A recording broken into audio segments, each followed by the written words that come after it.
The more connected fans feel to their sports teams, the more likely they are to invest in it, whether it's tickets, gear, or souvenirs. Engage with fans by asking for their input on team decisions by getting a .vote team website. Visit GoDaddy.com today to get started.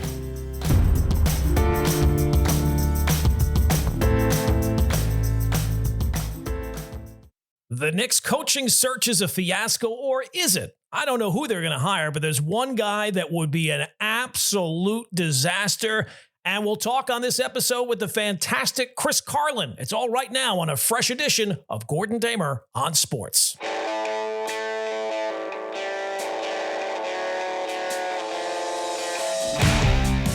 Hey, welcome in episode number 15 of Gordon Damer on Sports. As always, if you've not already, please hit that subscribe button. It really does go a long way.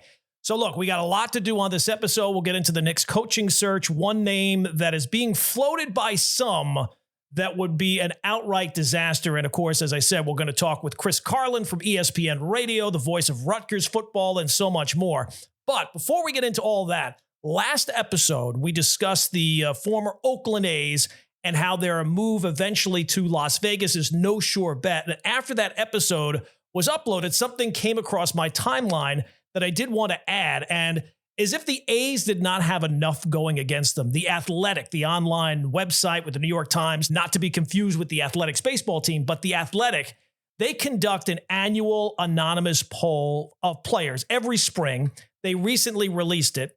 They interviewed over 100 players, number of questions, but one question jumped out, and it was which organization has a good reputation or bad reputation among players. No surprise, the good reputation, Dodgers were number one, Yankees were number two, the Braves, they were all at the top.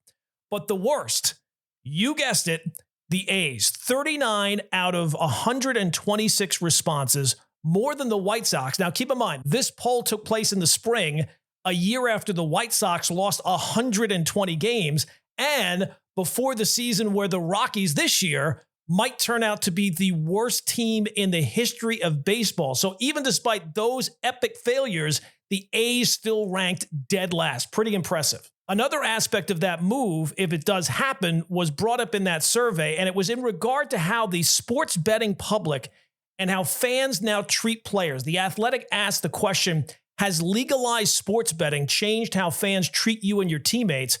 A whopping 78% said yes. Almost 80% of people asked. It feels like getting 78% of anyone to agree on anything these days is next to impossible. One player told the survey that he has muted the words parlay on his Twitter feed and social media accounts. Others have deleted their social media and called it the best decision they ever made. One AL reliever, anonymous of course, said that he's concerned about violent retaliation when the A's eventually move to Vegas. He told The Athletic, quote, I think there's going to be some security risk or personnel risk. Someone's going to lose a bunch of money and track someone down in the parking lot, especially if the A's move to Vegas with live betting. It could get pretty serious, end quote. Now, look, I don't know that the Vegas move really has that much to do with it anymore. Online gambling is everywhere nationwide. You don't have to be on the strip to place a bet. But what has really changed is the dynamic between fans and players. And it feels like the combination of gambling and social media certainly do not mix. There's less empathy. There's more entitlement. Players are not athletes anymore. They're part of your bet slip. They're part of your fantasy lineup. And when that's the lens you view sports through, it warps the relationship. Mike Tyson put it best, social media made you all way too comfortable with disrespecting someone and not getting punched in the face for it. It feels like that's exactly what's happening. But it's another angle of the A's move, and it ties into the common theme of disconnection between teams and fans, between players and communities, and ultimately between the games that we love and the people who view them. All right, let's move on to the Knicks coaching search, because a lot has been written and said about the fact that we're coming up on, 2 weeks since Tom Thibodeau was fired, and the Knicks are still searching for his replacement. The fact that the plan, at least so far, has been to look at people who don't have any interest in the job or already have a job There's no other way to put it. That's not a great optic. If the idea was to fire Tom to land someone who can take the team to the next level, well, I'm open to hearing that. But you should have that person in mind and have some details worked out by now. With the way the Knicks are going about it, it seems like they feel like just about anyone could do a better job than Tibbs. And to me, that's insulting. So for Knicks fans who are saying, why is it a big deal? They don't have a coach yet. Well, it's not just a typical coaching search. What you're doing is you fired a successful coach who got you to the deepest part of the playoffs than you've been in 25 years. If you have a replacement who would be better, that's great. But it seems like the Knicks think the list of improvements on Tibbs is a long list, and that's troublesome to put that first part second. Now, to me, that's not the biggest concern because I'm sure at some point they will get a respectable head coach, and then we'll find out if it's an improvement or not. No, to me, the main concern is still whose idea was it to fire Tibbs in the first place? Because the more time passes, the more this feels off. It feels impulsive. It feels reactionary. And frankly, it does not feel like in line with how Leon Rose has run this organization since taking over. Leon Rose, in his time, has operated behind the scenes, quiet, strategic, doesn't chase headlines, doesn't talk to the media, but he doesn't panic. No leaks. He's deliberate. So it seems strange that they would make this reactionary move after getting to the Eastern Conference Finals for the first time in more than 2 decades. But if this was Leon's move, fine. Maybe he thinks Tibbs' system has a ceiling. Maybe the players were part of that as well. Maybe he believes it's time to evolve and hand the keys to a different coach who can grow the roster. That's fine. That's at least a logical basketball conversation. But if this was more about Jim Dolan pulling the trigger, if this came from the top, that to me is a whole different ballgame. That's not basketball. That's back to the dysfunction. That's history repeating itself in the worst way possible. Because when Dolan gets involved, we know how that goes. So if Dolan forced this, the next hire to me is already compromised. And this Knicks job comes with some major negatives for whoever takes it. You walk in the door knowing that the expectation for next season is a championship. So they don't need to add in an impulsive owner questioning every decision. But it seems like that's going to be part of the mix. But I'm not panicking yet. I'm not going down this is the Knicks back to the old ways just yet. Let's find out who the coach is before we start jumping off the ship. But I do have to say, this is starting to have some Donnie Walsh parallels. This has the feeling of a guy who was turning around the organization just up until the moment the owner felt like he had to put his 2 cents in. And if that's the case, the Knicks have not changed nearly as much as we think they have. Now, another angle of this Knicks coaching search, and one that really doesn't have to do with the Knicks or Leon Rose or anything, because this name has not been floated realistically by the team, and that name is Mark Jackson. It feels like Mark Jackson's name comes up fairly regularly whenever there's a high-profile coaching change, especially one with the Knicks. And in the last week or two, several big names have pushed for the idea. Rick Pitino has said Mark Jackson would be a good fit. Shaquille O'Neal has said he would be a good fit. Stephen A. Smith threw his support behind him. Former player, head coaching experience, a New York guy. And they've latched onto, at least Stephen A. did, the idea, this narrative, that Mark Jackson built the Golden State Warriors dynasty, and Steve Kerr just came in and reaped the rewards. He piggybacked off of Mark Jackson's success. It's a good narrative. The only problem is it's completely not true. And if the Knicks were ever to buy into that narrative, they would be making a massive mistake. Yes, Mark Jackson was with Golden State before they won, and is the number one factor that held the Warriors back from winning. Mark Jackson had Steph and Clay and Draymond and Andre Iguodala and Harrison Barnes. They were all there. In 3 full seasons as the head coach, he won 1 playoff series. 1. And the year he got fired, the Warriors lost in the first round. Steve Kerr then walks in the following year, doesn't blow up the roster, doesn't make massive trades to impact the roster in any way. He just simply installs a modern offense, ball movement, pace. And look at that. What do? They win 67 regular season games and an NBA championship in the first year. That's not a coincidence.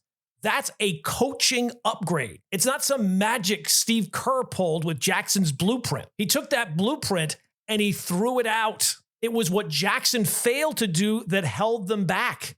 His offense was outdated, slow-paced, minimal spacing. He had two of the greatest shooters in the history of basketball, and they were stuck in an offense that looked like it was designed in the 90s. So let me get this straight for all the people suggesting Mark Jackson. You just fired Tom Thibodeau because you believed he wasn't getting enough out of the Knicks roster offensively.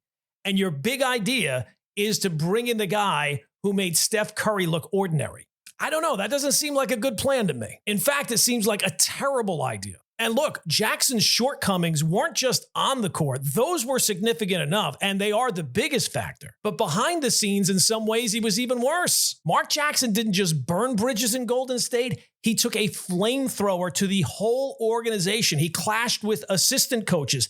He alienated executives. He had problems with players. He created a paranoid locker room culture where everyone was out to get him. Even the owner, Joe Lacob, said publicly Jackson couldn't get along with anyone in the organization. It wasn't just one disagreement. It was the entire building. Now, again, how do you think that would fly at Madison Square Garden with Leon Rose and James Dolan looming? Again, I don't get the feeling that would be a good mix. I don't think it would be a good mix anywhere, but certainly not at the Garden. But there's a reason why Mark Jackson never got another head coaching opportunity. Head coaches generally get recycled, especially if you've had any success, and Jackson did have some. But with Jackson, it's never just about basketball. During his time in Golden State, there was a ton of tension that stemmed from his religious beliefs, and not the beliefs themselves, but how he imposed them on others. There were bizarre stories about him anointing Steph Curry's ankles with holy water and Bible quotes in every locker room speech. And people who did not share his exact worldview, he looked at those people as enemies. So for anyone who's suggesting that Mark Jackson should get this opportunity, what exactly are you basing that on? You want to replace Tibbs, who is too stuck in his ways, with a guy who is concreted into his ways. He doesn't evolve, and when challenged, he circles the wagons instead of looking at himself. So Mark Jackson is not the guy who built the Warriors. He's the guy who kept the Warriors from becoming the Warriors. And that fact is not disputable. They would never have been the Warriors if Mark Jackson stayed on there. Also, one final thing, this idea that the Knicks need to hire a New York guy is nonsense. They don't need someone who is from here just because they're from here. They need the best coach for the job. Heck, the organization doesn't care about the media anyway. Leon Rose could be weekend at Bernie's, and we'd never know it. He never talks. The next head coach should be hired based on his philosophies, based on his coaching strategies, not because of his zip code. And they certainly should not hire someone who did not evolve with the times while he was coaching and has not done that in more than a decade. This is not about nice storylines. It's about winning. The Knicks need a forward-thinking coach, not a symbolic one. And you know how bad an idea Mark Jackson would be? The Knicks have been linked to 10 people so far who have turned them down. And even on the Knicks list, Mark Jackson is not on it. Marketing for a sports team? Can't quite think of a way to engage loyal fans as much as you would like? This is where a .vote web address comes in. Allow for fans to help decide player of the game, player of the week, or MVP of a season. There are hundreds of ways you can conduct polls for fan engagement that benefits both the organization and the fan base. Visit www.godaddy.com and purchase www.yourteam.vote. All right, now we're joined by a man who is the co-host of Bart and Carlin, the voice of Rutgers football, proud pants wearer and baldness survivor, the one and only Chris Carlin. Chris, man, thanks for popping on with us. What's up, Gordon, man? Good to be with you. All right, well, we got a lot of stuff to cover, but the first thing is the show with Bart. You're back in the saddle with your old partner. What has it been like getting at least one part of the old band back together? Yeah, it's been good. You know, it's Bart, you forget sometimes about some of the idiosyncrasies and how much he just kind of flies by the seat of his pants, so to speak, and lets it go. But it's great to be back with him. He's, you know, Bart was so much fun to work with the first time around, and to get a chance to do it again is kind of a blessing. It's been cool. I think that the thing that people don't necessarily know about Bart Scott is that he truly is 100% of himself all the time. And it's just something that I absolutely love about him. So it's been very cool to be back. Now, technically, you are local again as opposed to national. Is there any difference between local and national anymore? Or is is there? Absolutely. Oh, okay. To me, there is, yeah. I've always feel like New York, everything's national. You know what I mean? Like anything that's going on, you're going to talk about. Yeah, I get it. I think the biggest difference is, we get so locked into all of the little things in when you do local, like, the seventh inning of last night and what the Mets are doing and all that, what the heck is Mendoza doing or anything like that.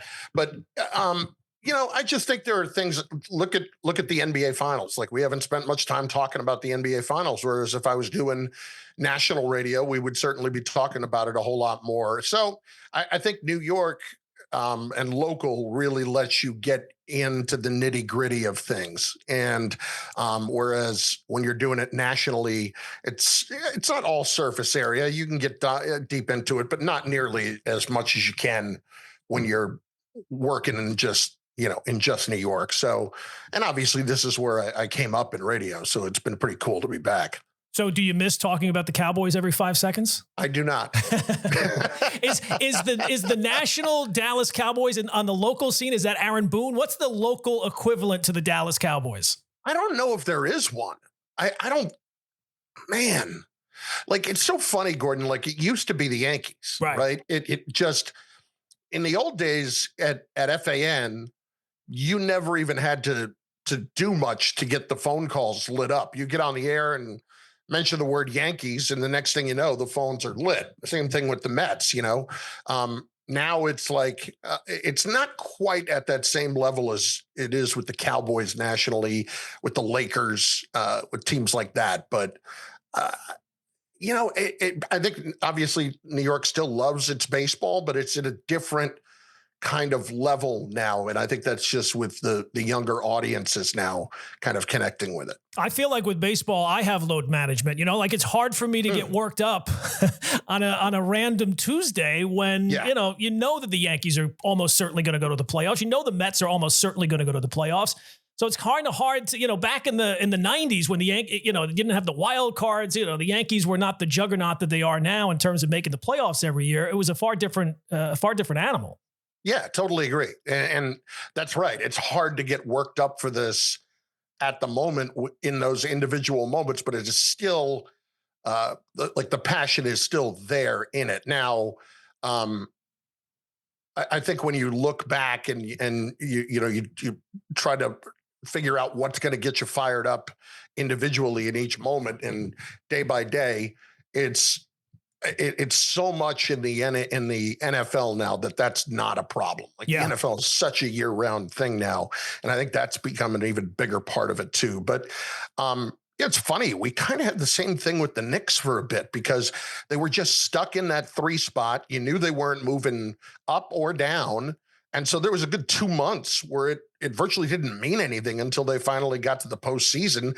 And I found it hard to get really into the nitty gritty of the team at that point. And I think we didn't really find out enough about it until the playoffs finally rolled around. Yeah. So let's get to it. Knicks coaching situation. Is it the mess that it looks like right now? I think so. Yeah. I think so. I mean, here's what's bothersome. If you're going to do this, you assume that there's some sort of plan in place. And the fact that they have gone and maybe they're collecting names, trying to figure out who they're going to be able to talk to and all that. Like, this was clearly not to me. If not Thibodeau, then it's definitively this guy. No, it's not Thibodeau anymore. Yeah. And I have trouble with that. When that is the thought process with somebody who just got you to the conference finals, I don't know how you argue with that kind of success, but at the same, think about this. This is the best run of Knicks basketball in 30 years, in 25 to 30 years. And we're still just tossing it aside. And so now, because, whether it was Bridges, whether it was Towns or whoever didn't love playing for him, now we're changing this up. I I don't get it. I think this is a Dolan decision, but it's not like not what I would call like a reckless Dolan decision. I would call this more of a decision that clearly they did not have their guy in mind or back channeled or any of that. Like, this is going to be our guy. Now, if I hear the name James Borrego, my head's going to explode. And yet I feel like I'm going to hear that name here in the next couple of weeks, and you're going to go further down the list. Yeah. And to me, that's the only question right now. Is this a Leon move, or was this a move by the owner? And the more the time goes by, it feels like, well, look, Leon, he moves in silence, right? Like the big moves with Leon, you don't see them coming until they happen. This move feels like it was impulsive and was reactionary. And those kind of adjectives point to one person, and it's not Leon Rose. Right. And I listen, whether or not Leon was on board with it, when I read and hear the reports that James Dolan is leading the meetings with the players and Leon is kind of taking a secondary role, and Dolan is there asking the questions, it's pretty clear Dolan was never the biggest Thibodeau fan. So even with that being the case, I guess I would look at it this way, Gordon. If we had in our job, if we, hired somebody and things were going well, and then you go to your boss and say, listen, I want to extend this guy for 3 more years and pay him $30 million. Right.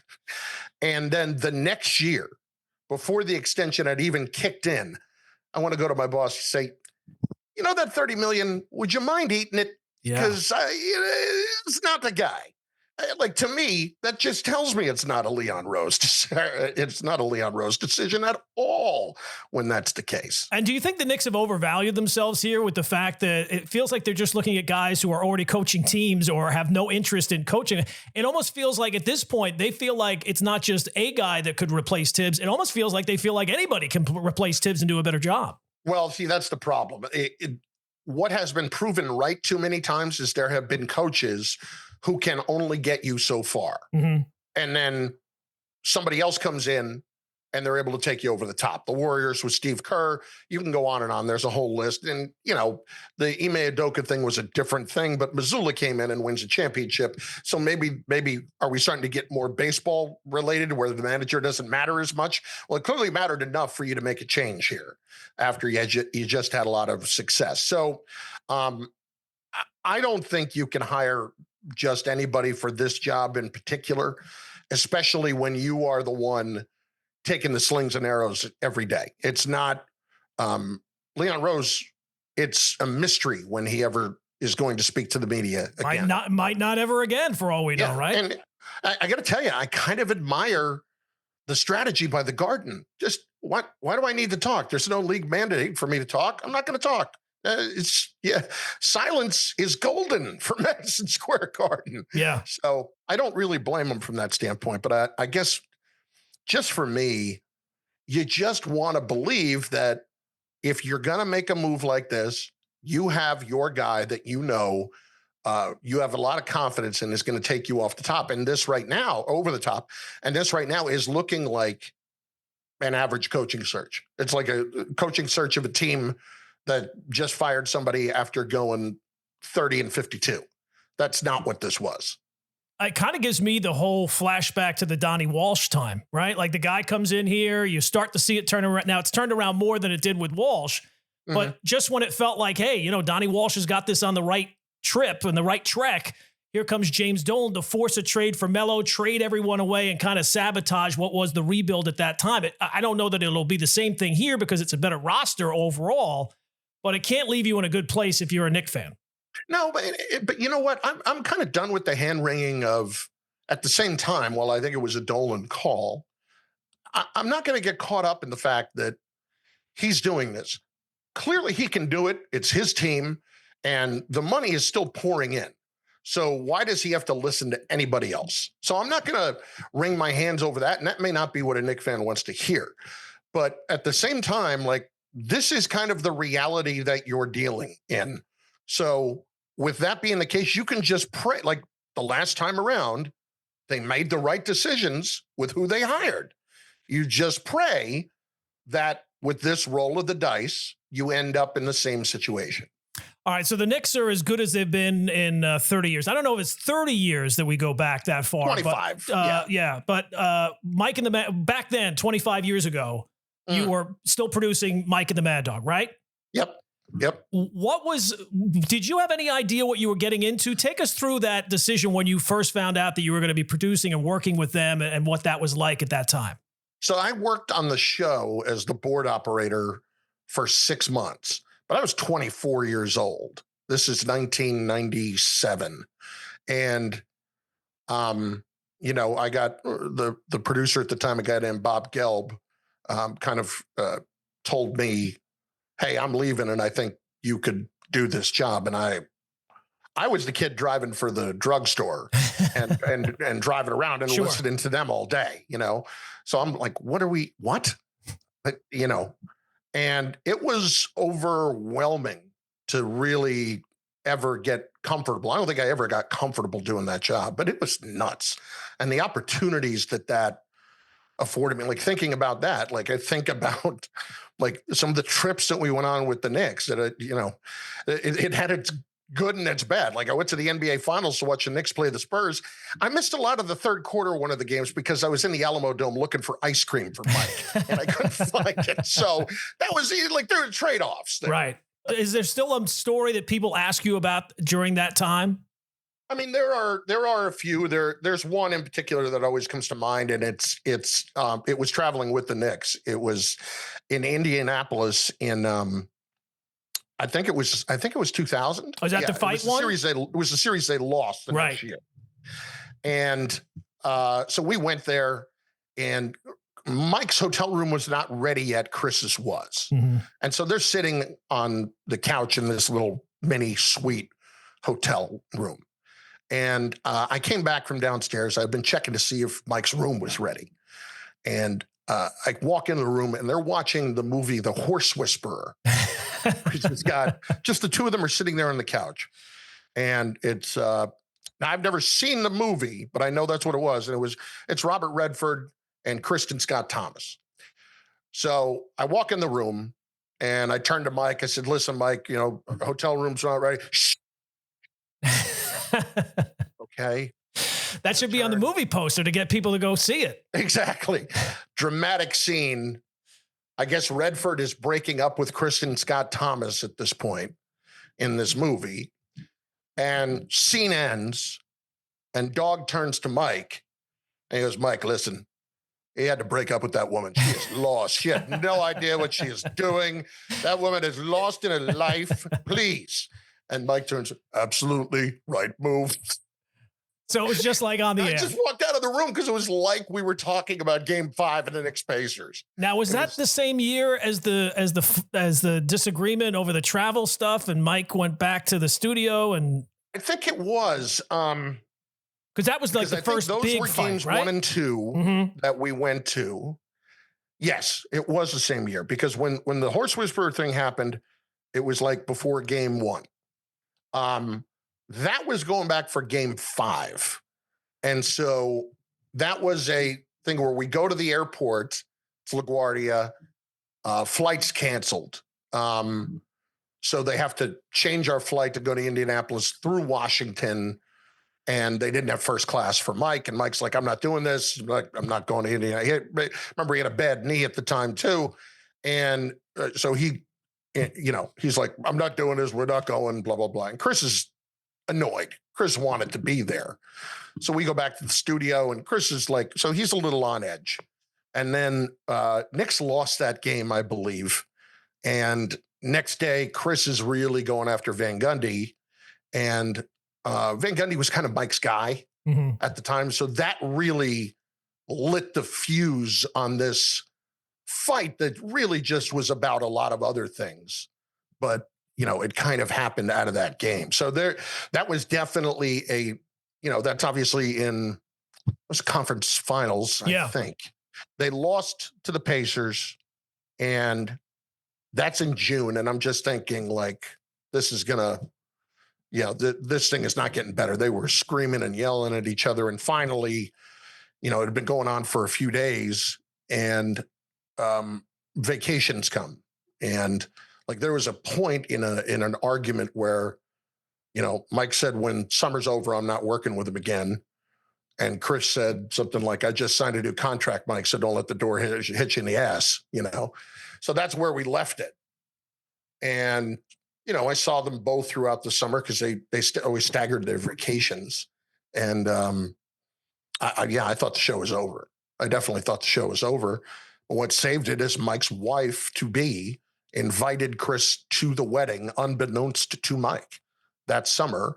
And so Chris was kind of surprised that he got invited. It was a very small wedding, and shows up, and they both at one point kind of had a chat for a few minutes at the wedding. It was kind of a superficial chat, beautiful wedding, blah, blah, blah, all that kind of stuff. And at the end of it, like that really kind of led to them mending their fences. It was unbelievable. It's Mike's wife, who really saved the show at that point. And that was so that was in the summer of 2000. Were there other blow-ups before the eventual breakup, or was that the big one and things would pop up every once in a while, or was that the beginning? Things would pop up, but it was never like that. At that. Yeah, never at that level, at least that I had been through.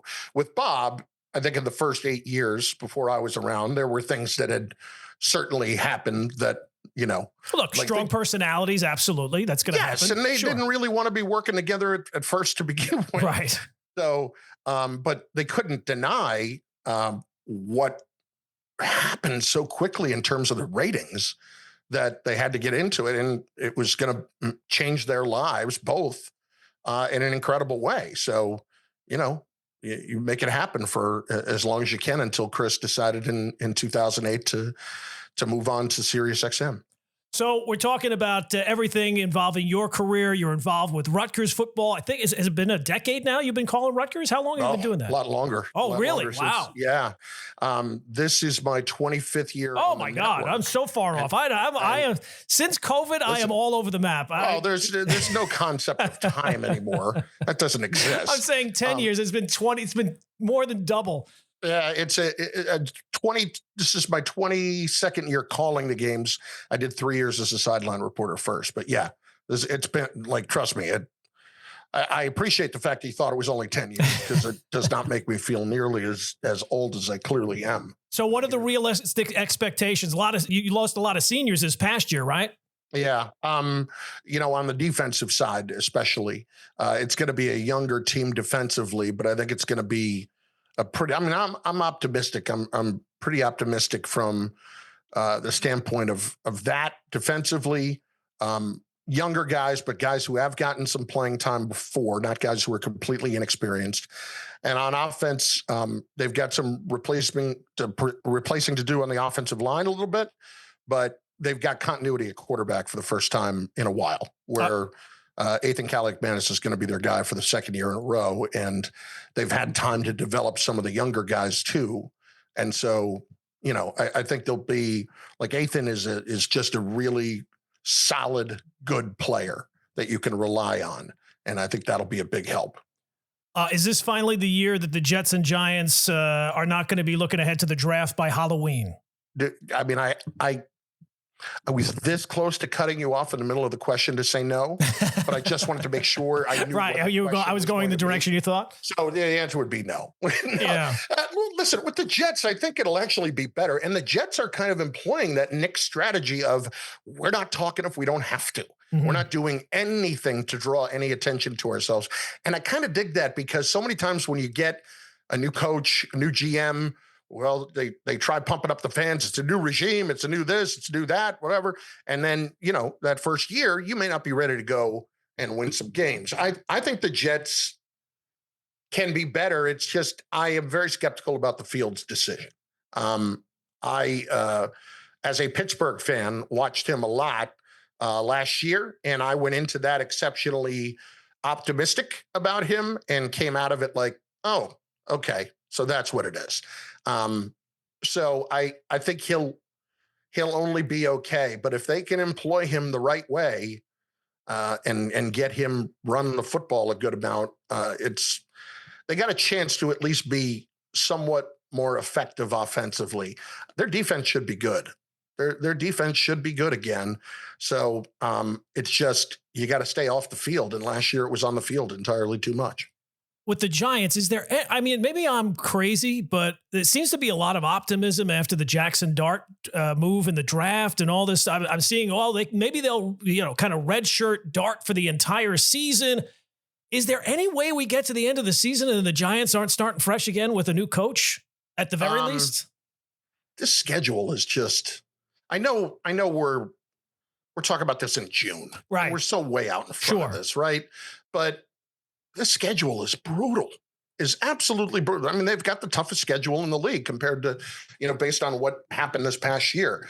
So I think that's tough. I think you look at how it sets up in the beginning. The Giants could be looking at 0-4, 1-5 quite easily to start the year.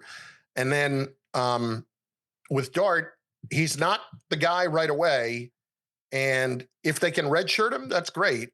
I think that while there's optimism, this was not a strong quarterback class. And this is why, this was not a top 5 guy right away. So I think, if we see Dart by early December, then I think, the Giants have just had another one of those seasons. But Here's the thing, Gordon. I mean, you tell me. This schedule is so tough that the Giants could legitimately be better and win 5 games. Do you keep the coach at that point? Because the schedule is so tough, does it depend on how it all looks? You win 5 games and you're clearly a better team than you were the year before. What do you do? But can you really be a better team if you at the end of the day, at some point, doesn't it come down to the things that we can actually quantify? And the only thing we can actually quantify is wins and losses. And if you're winning 5 games again, I don't know if John Mara can continue to be that patient. I know I wouldn't have been. I think the thing about John that he hates the most right now is that he has become that owner that he never wanted to be. He never wanted to be the guy that was going to fire a guy every couple of years and be going through it. But they just, since Tom Coughlin, they have not handled the hiring well at all. And it's been problematic. And as a result, they're in this position and they have become that team, unfortunately. But what I would say to Mara, though, of all the decisions that you fired all these people after 2 years, were any of them the wrong decision though? Would Pat Shurmur have been better with more time, or Joe Judge wouldn't be? I mean, it was clear after 2 years that these were not the right people. So I don't think patience has been the Giants' problem. That's the thing. And I'm a little worried that this time they were patient for being patient's sake. Yeah. And so if you're just doing this because you don't want to be that guy, well, where are you going to be in the middle of next year? All right, so you drafted a quarterback, you traded back into the first round. It's not, a top 5 pick, but you drafted one in the first round. Then you're going to be potentially firing the coach. Right, bringing in a new coaching staff. Right. It's a mess. So it becomes that unfortunate self-fulfilling prophecy of continuing to find yourself in that situation. Well, look, you have more than enough jobs, but now you have a new passion project, Carlin's Corner Table. Give me the one thing. You've got a bunch of them on TikTok and all that type of stuff. Give me the one thing that has blown you away, either in a good way or even maybe in a negative way. I like a negative review. I feel like people on TikTok are way too positive about things. I'm very glad that you said this, because I got this from a couple of people the other day, that what they enjoy about it, and it's like anybody else of the hundreds of people doing it, but I'm not just pumping up every place I go. That's the key. How great it is. Right. There's nothing worse on TikTok than people who are telling me about the show, and I watch 5 minutes of the show and I can tell the show is terrible. Exactly. Oh, it's the worst. Exactly. So what I would tell you is, yes. All right. So here you go. For instance, I went in last week really excited. Anticipatorily so, because I was going, I think Chili's is a very underrated place. And listen, we're doing this for everybody. It's not just a small little mop and pop store. But when I see that Chili's is doing something with a sauced mozzarella stick, color me intrigued. Right. You've got my attention. This has not been done before to my knowledge. So you got a honey chipotle on the mozzarella stick. And I'm kind of thinking, you know what? This could be great. This really could be great. So I go in, admittedly high expectations. Yeah, that's the problem. Or high hopes. I shouldn't say expectations, but hopes. First of all, they just dumped the chipotle sauce, the honey chipotle on it, and it's everywhere. It's all over my hands. It's a problem. Then I tried the cheese pull, not a great cheese pull. And I got to tell you, like, here's what I realized. And it got like 3 Carlins, right? Because it's okay. I could see what they were going for, but this is not off the charts.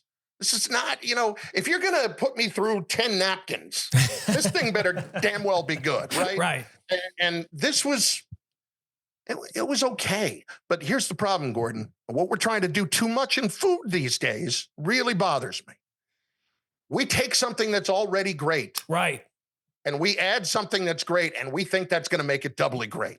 No. More times than not, it screws it up. Sometimes it's more than the sum of its parts, right? It just works the way it works. A cheeseburger just works the way. I don't need a cheeseburger that I can't get in my mouth because it stacks so high. It needs to be wider, not taller, but nobody seems to be addressing this. There is beauty in simplicity. Exactly. This is all I'm saying. Chris, thank you so much for some time, pal. We'll be listening to Bart and Carlin, of course, and all the other things, and I'll be watching Carlin's Corner Table because I'm always looking for something to eat. It's always awesome to be with you, Gordon. Thanks, man. All right, that's going to do it for this edition of Gordon Damer on Sports. If you've enjoyed this episode, do me a favor. Make sure to hit subscribe, leave a quick rating or review, download the episode so you never miss a minute, and we'll be back next week with a fresh episode of Gordon Damer on Sports.